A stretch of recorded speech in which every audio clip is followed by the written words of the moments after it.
Hey guys, welcome to Prairie Pioneer Schoolhouse. I have kind of a fun video for you guys today. I thought that I would tell you about all my 5 birth stories. I want to try to make this not super long. I was kind of like, should I make it one video? Should I turn it into 5 separate videos? But that just seemed like too much. So I'm just going to kind of tell you guys a bit, kind of briefly about each of my children's births. Okay, so I have to first start this video off with our first baby that we did not end up delivering. So we found out we were pregnant in 2006, and we were excited, but we were really young, and it ended up being a miscarriage, and it was, I think, the most devastating thing in my life I had ever experienced. We both really struggled through it, but I particularly had a lot of, I think I had a lot of hormonal imbalances afterwards. I had a lot of problems that came from it. I had also just become Catholic, and I didn't really understand very much about the dignity of the human person, given at the moment of conception. So I was really confused about what it all meant and why I was so devastated, and other people seemed to be like it was no big deal. I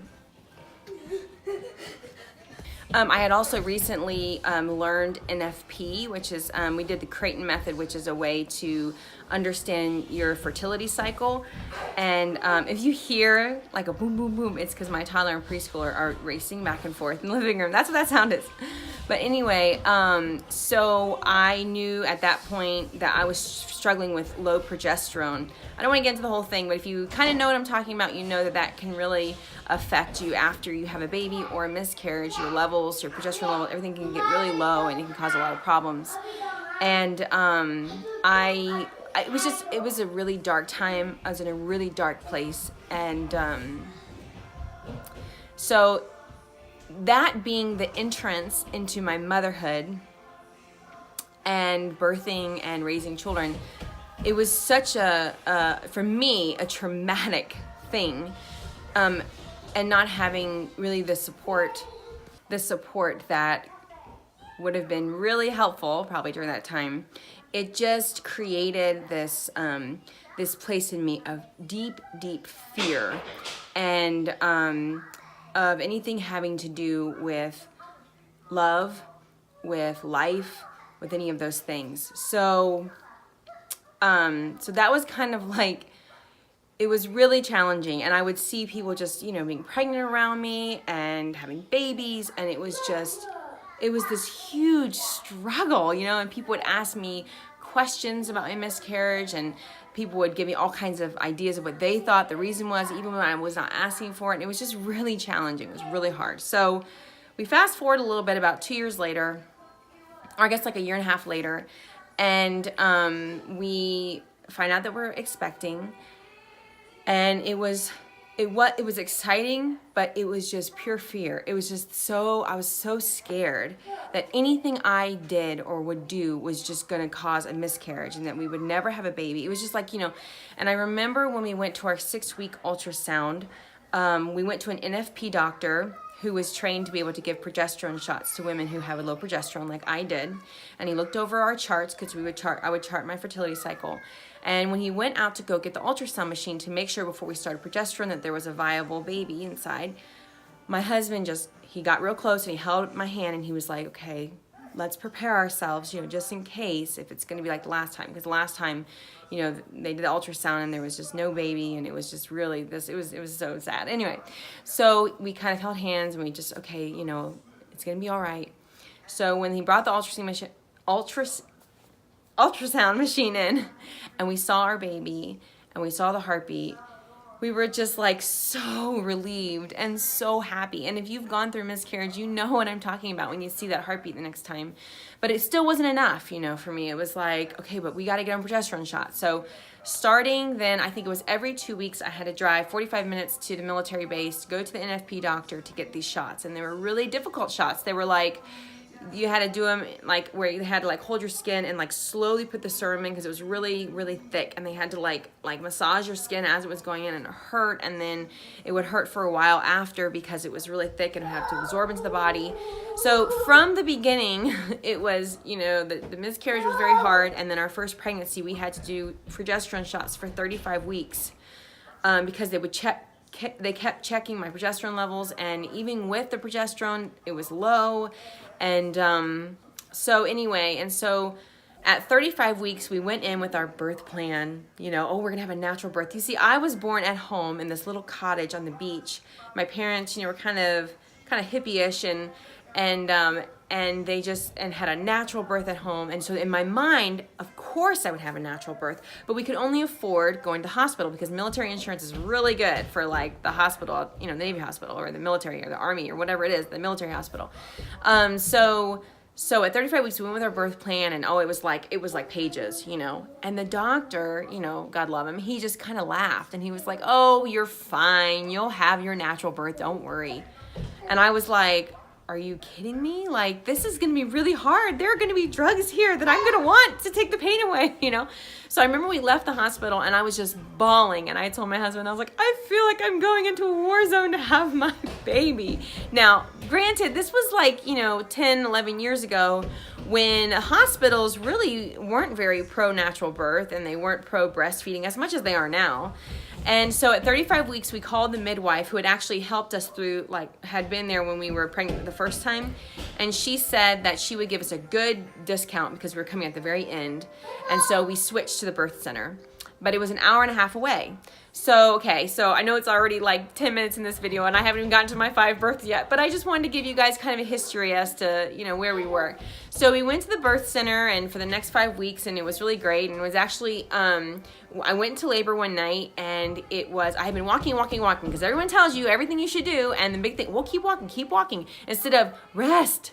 Get rest. You need to rest. You're about to go into labor. It's like, you know, this huge athletic thing, and you're just like walking constantly. You're being exhausted. So I went into labor at night, like almost always I do that. You know, full day, and then go into labor, and you're like, oh my gosh, I'm so tired. And I started out with back labor, and I had heard in our so we went to Bradley method. We went to Bradley classes, and so my husband was gonna be my coach, and we learned all about the different stages of labor. We were prepared. Okay, so I went to labor, and we started to chart, you know, okay, how far apart are they?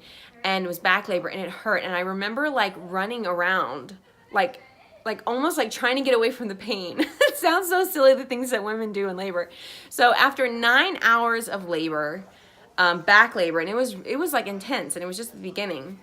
We called my midwife and said, you know, what was going on, and she was like, well, I really would like you to come and check. I can check you. And I was like, yeah, but I'm so nervous because it's so far away. What if I'm not that far?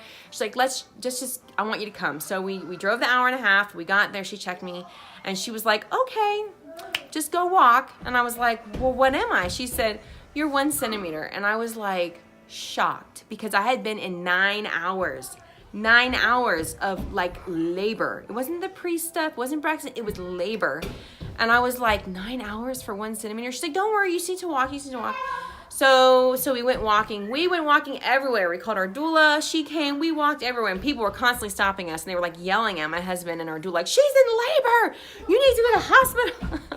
And I just like, it was really miserable. We labored. I walked around everywhere. It was terrible. We were going down like stairs at different places trying to get, so we would go back and she would check and it would be like 2 centimeters after like hours of walking.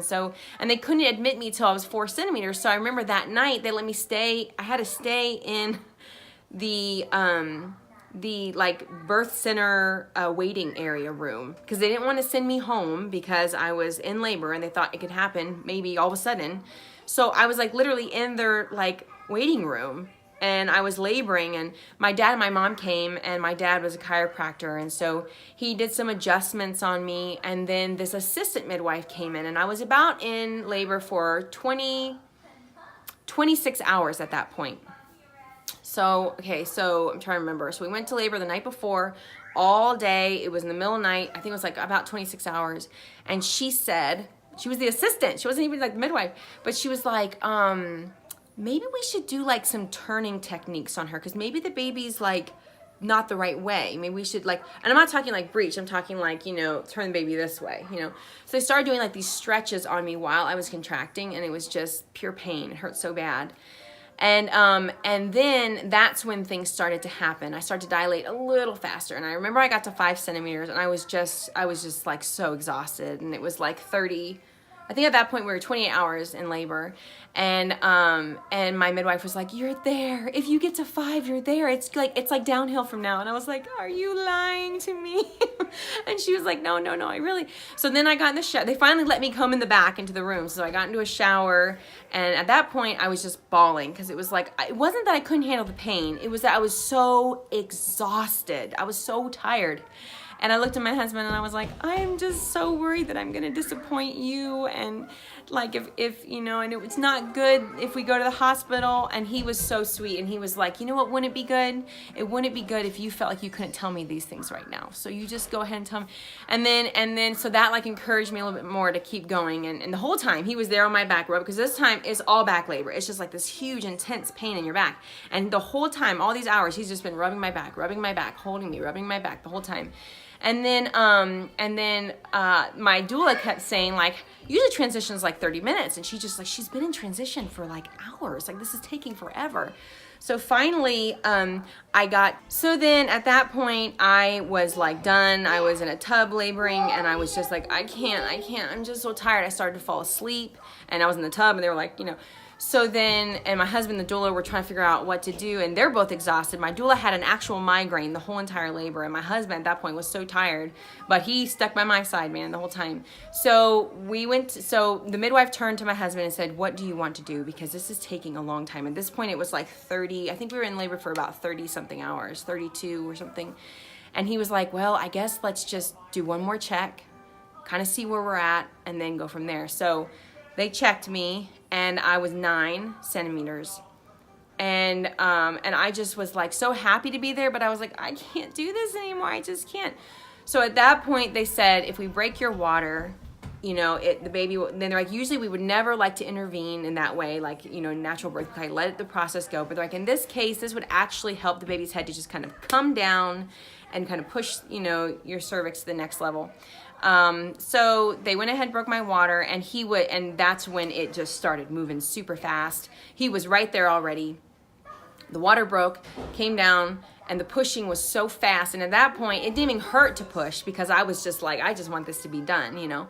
So we always joke about this part, because my husband was going to catch our baby, and I always imagined this beautiful moment, you see, because I'd watch all these like birthing shows, and the baby, you know, the baby was born, they would just flop that baby on the mama's belly, and I was like, oh, not my labor. It's going to be like heavenly and beautiful. It's like, oh, you know. And so when the baby was coming, the midwife was like, okay, tell my husband, time to catch the baby. And he had told her before, like, I want you to kind of show me how to do this. And she was like, oh, you'll just know what to do. So the baby's coming, and he's like, well, okay, but like, what do I do? And she's like, well, you better catch this baby. And he was like, but, and she's like, someone's better catch this baby. And so he like put his hands down, and the baby, you know, our son comes out and comes out, and, you know, the baby's slippery. And so he's like, you know, and it's like flop on my belly. And I was like, my moment is taken away. But I didn't realize that's just like how it goes, because the baby's so slippery. And then he pooed all over the place, and it was like this, you know, it was just such a real moment. I'm sorry, y'all, but you're watching a birthing video, so I hope it's okay, you're hearing all this. But and so at that point, you know, I was so exhausted, and my husband was so exhausted, that our midwife was like, listen, you guys are so exhausted, it's okay if you don't have all these like feelings right now, you're exhausted, you know. So then so then the baby was born, and they said it was the most beautiful placenta they'd ever seen. And I thought that was really weird, but that was nice to hear. And they said that he was completely wrapped all the way around. They said that it was like the longest umbilical cord they'd ever seen. He was all wrapped up in it from all the twisting and turning. So my mom was there, and so she sat up with him for 2 hours and patted our son on the back, because he had swallowed some stuff, and my husband and I just slept. We were just exhausted. And then I remember when I woke up, the midwife brought me our baby, and I remember thinking, why are you bringing him to me? Like, I'm not ready for this. I don't know if I can do a good job. Like, I was so nervous. I just wanted the very best for that little baby, and I felt like I was so worried that I couldn't do it, you know. But he was a good nurser, And he was just, oh, such a sweet little baby. And so my husband was sent on deployment when our baby was 3 months. So we had 3 months to really be with him together, and my husband just carried him in a carrier, and we were just always being with him, attachment parenting, nursing on demand. I was going to do everything right. No TV, not even in the same room as him.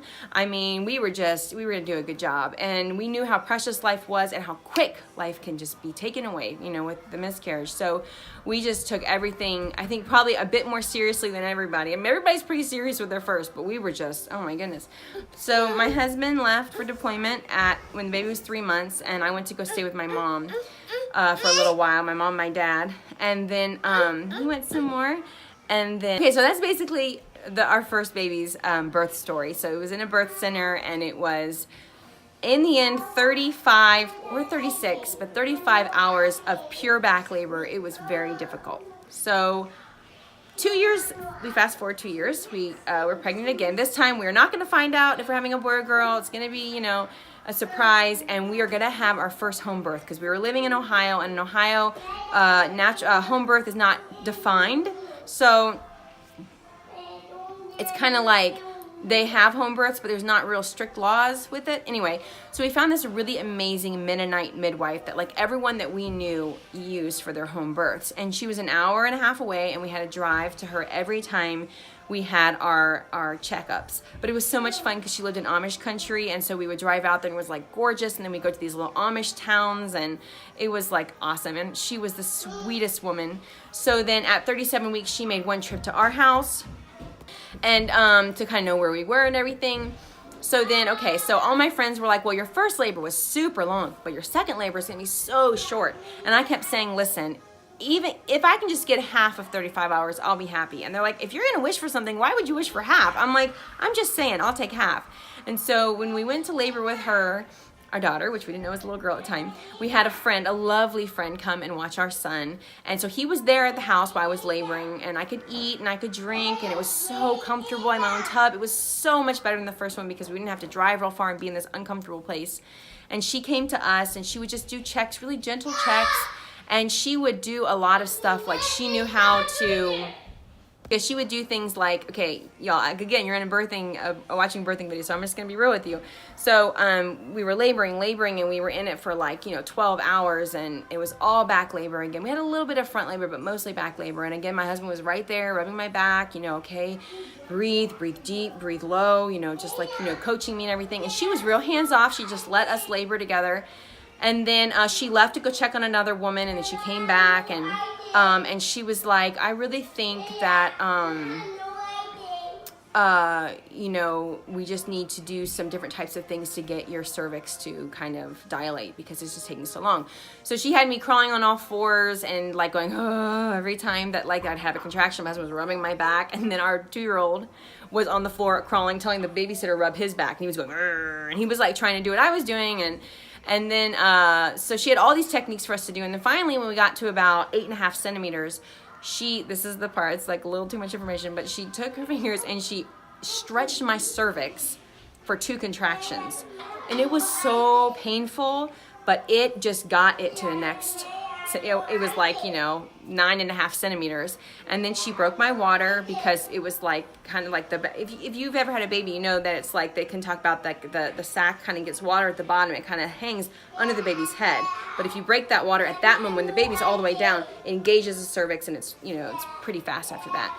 So I started getting labor, but I had such bad back labor. I said, I cannot birth on my back laying down. I just can't. That's how I birthed my son. And she's like, well, you can get into whatever position you want to birth. And I was like, I can? And she was like, yeah.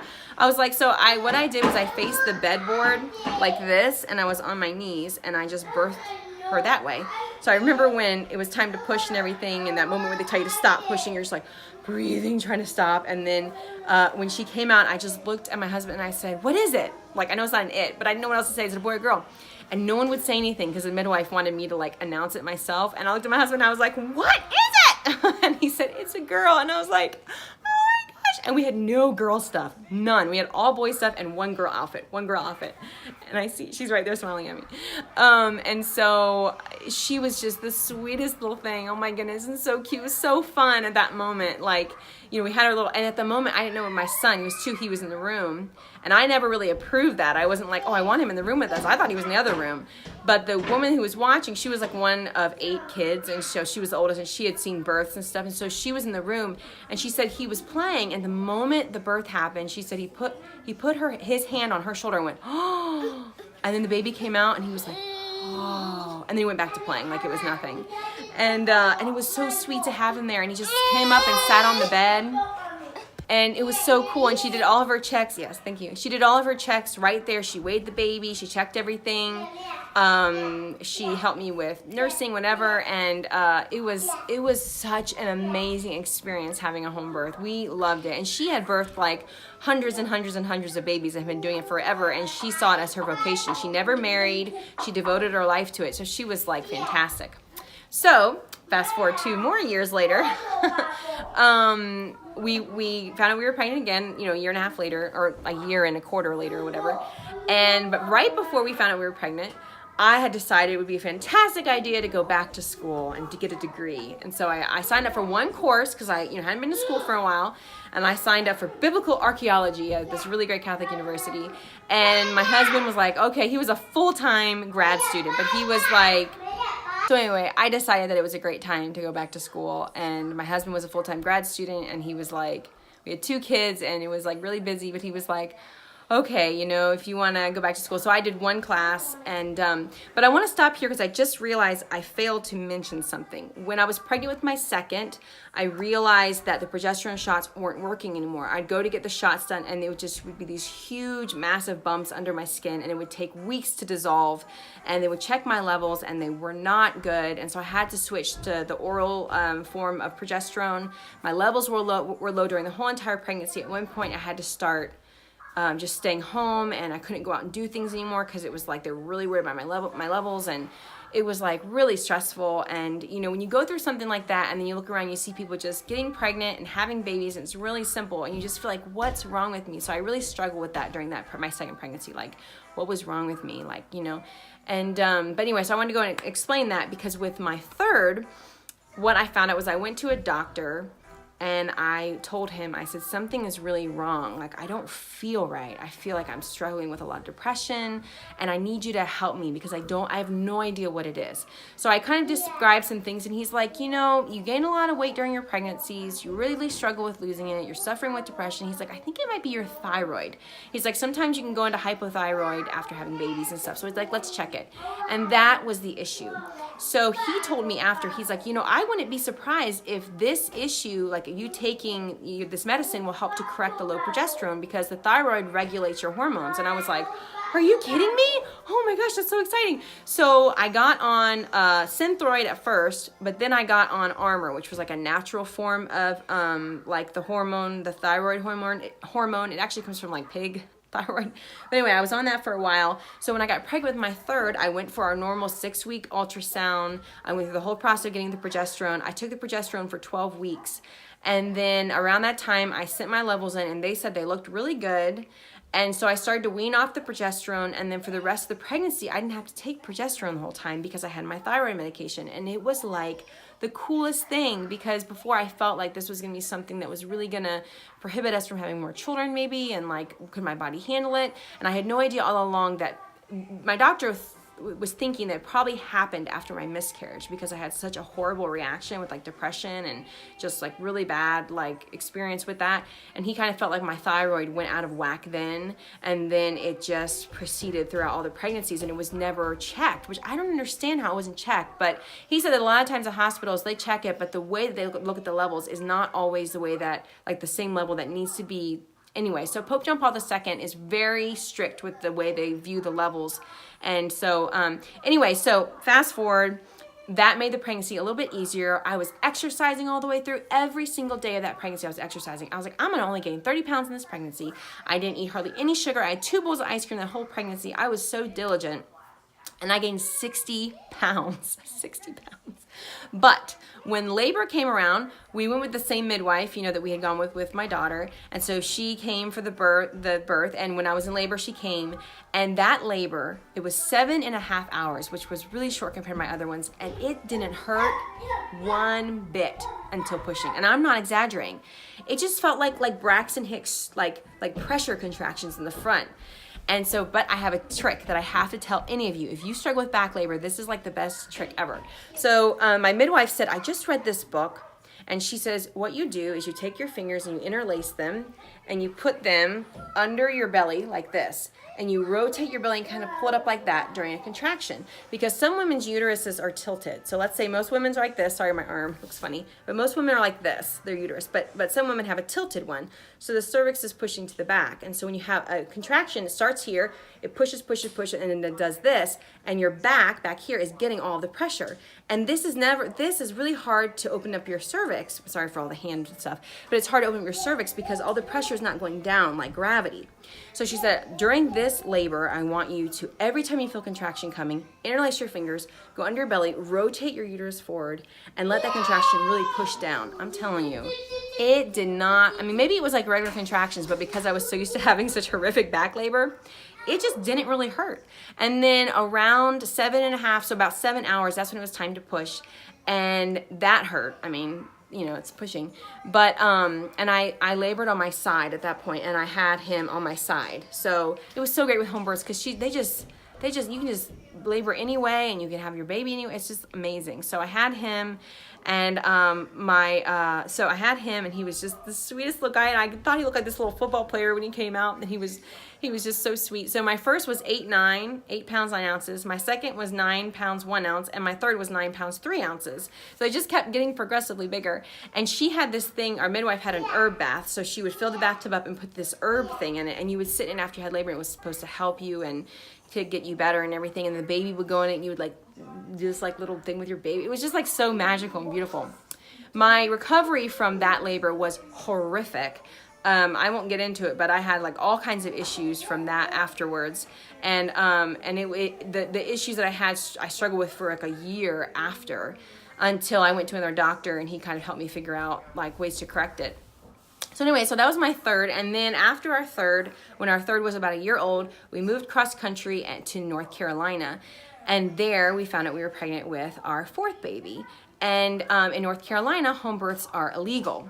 I believe that they're illegal for the midwife, not for the parents. But I was like, I am not messing with that. I don't want to be the parents that they use as an example if anything was to go wrong. I had plenty of friends that had home births there. It was a personal choice. I just did not feel comfortable with being somewhere that was kind of hostile to midwifery. So we started to go to a hospital for all the checkups, and I'll tell you, it was like night and day from going to midwives.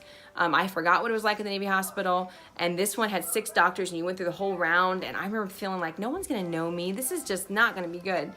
But I went into the hospital, I went into labor, and again, I gained a lot of weight. And but this pregnancy, I worked with an endocrinologist, so they helped me a little bit more with my thyroid, but I still gained a lot of weight in my pregnancy. So I went into labor, and we headed over, and we got admitted at about 4 centimeters. That labor was about 15 hours. It was pretty regular in the sense of my normal labors, but I had never felt so confined. They had me strapped. I had to sit all the time. It was I couldn't hardly move, and I kept thinking, how in the world does anyone labor like this? This is really horrible. And then at 5 centimeters, he came in. He's like, I think we should break your water because you've been in labor for a while. And I was like, but wait a minute. Normally I don't ever break my water till 9 centimeters. He's like, yeah, but you don't want to have long labors. And when you're in that, I really feel for people that have their first baby in a hospital, because we tried to hold out, but it was still really uncomfortable, and you feel like you're being really pushed to do things. So finally I just said, okay. So they broke my water, and it really did speed up that labor. I was doing that little thing under the belly, rotating technique, plus the water being broken. So it made it go super fast. And so the labor was, that's what it was. And then I went into time for pushing, and he was super proactive. He was down there doing everything he needed to do. And it was really nice having him being that helpful. And then our baby was born, and he came out, and he was just this massive little baby. He was just so big. And they said he was 9 pounds I think it was 9 pounds 15 ounces, I think.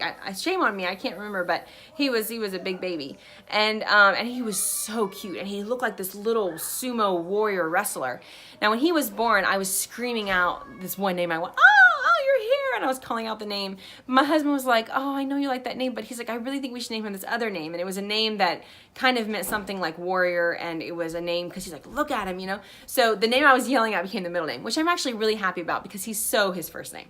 So anyway, but what was really upsetting about this hospital birth. So yeah, so the one thing I'm really upset about was that after he was born, they gave me medication, which I never had before. Never had medication after I had a baby except for like ibuprofen. So after he was born, they were like, oh, you can give you ibuprofen and this other thing.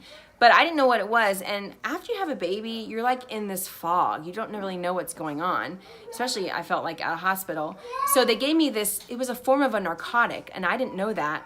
So I was taking it, and when our baby was born, he first of all, they did the eye drops, which we didn't want them to do, but they did it. And we didn't know to wipe it out. We didn't, because we had never experienced that. And then for the first couple of days, he kept like, his eyes kept going like this. And I was like, what is that? And they're like, oh, that's just the neurons firing in his brain. And I was like, no, it wasn't. We've had 3 babies. And as soon as they're born, they're making eye contact with us. I mean, right in our eyes, super alert. And they're like, oh, it's fine. And he would do like this, his eyes would be going everywhere, and it was really kind of freaky. So when we got home, I called the hospital, and I was telling them, or the pharmacy or something, and I told them like my medicine was running out, should I get more? I don't know. And then the woman said, oh, well, you really don't need that second one. That's really it's a form of a narcotic. You don't. And I said, what is that? I said, I just went through all of that natural labor to not have like drugs so the baby wouldn't be, you know, and then you gave me a form of a narcotic? I was like really upset. So I got off of it, and you know, I mean, it is I should have known, but I'm telling you, after a baby, you're just, I don't know, I was like in a funk or something. So I got off of it, and 2 days later, after being off of it, all of a sudden, it was like his eyes, he just started like looking at everything. And so that, I was like bawling. I felt so bad because I went through all of that with all my babies to not have anything. And listen, I am not against, if you want to have an epidural, I am not against a C-section if you need a C-section. I'm not against. This is me personally. This is just my walk. And you know, like I said, when I had that miscarriage at the beginning, it just made me so scared of doing anything wrong, you know. And you read all these birthing magazines, they make you feel like there's only one way, you know. So anyway, so then I was feeling really, really horrible. Like it was my fault. I took this. He couldn't, you know, his first week of life was spent just eyes, you know, and they just kept saying, it was fine. It was just neurons firing. So I just had to like cover that with grace. That's, I think, a big thing is being able to heal, not just physically, but emotionally and mentally. Because going into labor is really a big deal. And it can be very traumatic if it's like you had this idea in your head of what it was going to be like, and then it's not. Like I had a friend who had her epidural, and she had planned on it. That's what she was going to do. And then half of her body felt everything, and the other half didn't. And they wouldn't take the epidural out. And it was like, and I felt so bad for her because she was going in there with this mindset that it wasn't going to hurt, you know, and I just felt for her because it was really traumatic. She wasn't expecting that. And we need to be like supportive of each other as women and mothers, and just like love on each other and help each other and not be judgy, I feel, because like people could be judgy of me because I want to go through natural childbirth, but I felt like people were really supportive of me. So I want to also be supportive of other women. So I just wanted to make sure to say that. But anyway, so then we moved across country for another job in Texas, found out that I was pregnant. I heard something. And again, it was, I'm trying to remember what it was in Texas. I feel like it was, I don't know if it was legal for home births. I can't remember, but for some reason we decided to go to a hospital. And, oh, I know what it was. We couldn't afford a home birth because our insurance actually was cheaper for a hospital birth than a midwife would have been. And at the time, we just couldn't afford the midwife. So we decided to go to the hospital. We thought maybe a good hospital because it was a really well-known one, and everyone said, you know, it was okay and everything. So we went, and they had a midwife center there. And so we went with the midwives and everything, and she was really fantastic, the main midwife, and all of the assistant midwives and everything. And so we were going in for labor. I was a week overdue, and I went in a week early thinking I was in labor, and I went in, and it was like the labor just stopped. It just stopped. And they had me all strapped down with all like this, like the blood pressure thing, and I was like laying there, and I was like so stressed out, so my blood pressure was starting to go up. And this doctor I didn't even know came in. He was like, he was like, well, your blood pressure is borderline. If you were my sister, I would give you a C-section right now. And I was like, and I literally said, I was like, what do you expect? You have strapped me down to this bed, covered me with like, wires. I mean, this is stressful, And then they said, well, if you're going to leave, you have to sign a waiver that you're leaving against, against doctors, whatever. And I started just bawling. I was like, this is the worst thing in the world. Like, this is hard. Why would you expect me to sign it? And I was like, told my husband, I said, we're not signing that. That is crazy. Like, and so they came back and they apologized. They said, we didn't have to sign it. It was okay. And then we left. And then a week and a half later, we came back and I was in real labor. And I got there and, we were laboring and it was hard because you still had to kind of be strapped in and stuff. But I labored for I think I was in labor for that one for about 16 hours. About 13 hours in, no, I'm sorry, that's wrong. I think the labor was 14 hours. And about 13 hours in, I looked at my husband and I said, something is really wrong. I said, it hurts different. It's not like regular. It hurts like weird. That's the best way I could explain it. So he went to tell midwives and they're like, oh, she's in transition. He's like, no, she's had 5. This is her 5th baby. If she says that something is wrong, something is wrong. So they went and brought me to the bed and I could barely walk. I couldn't do anything. It hurt so bad. It was different than normal. And they checked and they said he had turned and his head was the wrong position. And so they had to get me turned. So they did that thing with my first labor where they twisted while the contractions were going on. And then I just started saying, there's no way I can do this. I can't do this. So then my husband mustered up everything he could say. And he was like, just give yourself, one more contraction. I remember looking at him and being like, you're so smart. Oh my gosh. Like really thinking like that was like the smartest thing he could have said. Cause I just couldn't, and right before he said that, the midwife assistant or the nurse, she was like, oh, your baby will be here like in an hour. And I was like, an hour? I can't go through one more contraction like this. And that's when he said, let's just do one more contraction.